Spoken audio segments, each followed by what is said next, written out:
பிரச்சனைகள், தொழில் பொறாமை, போட்டி பொறாமை, சண்டை, தொழில் வழியில் நிம்மதி கிடையாது. என்ன ரொம்ப பார்த்திங்கன்னா அதீத அளவில் நஷ்டம், பேர் புகழ் இருந்துமே சரி வீட்டில் மரியாதை இருக்காது. உண்டா இல்லையா? எல்லாமே இருக்குது. வெளியில் கொடி கட்டி பறப்பாங்க, வீட்டில் மரியாதை இருக்காது.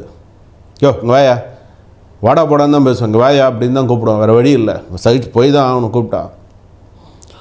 அப்போ இவங்க போய் என்ன செய்யணும், என்ன பண்ணினா இவங்களுடைய உடல்நிலை பாதிப்பு நீங்கி இவங்க நல்ல தீர்க்க ஆயுளோட நல்லா சந்தோஷமாக அமோகமாக இவங்க லைஃப்பில் இருக்கணும். சிறு வயதிலிருந்து பெரியவர்கள் வரை நான் சொல்லக்கூடிய பரிகாரம் இது. என்ன பரிகாரம் அப்படின்னு கேட்டிங்கன்னா, கடகராசிக்கு பார்த்தீங்கன்னா திருவாய்ப்பாடி அப்படின்னு ஒரு ஊர் இருக்குது. திருவாய்ப்பாடி டைம் கிடச்சா கண்டிப்பாக போயிட்டு வாங்க. திருவாய்ப்பாடி அபயாம்பாள் சமேத அபயவாணர் திருக்கோயில் அப்படின்னு பேர்.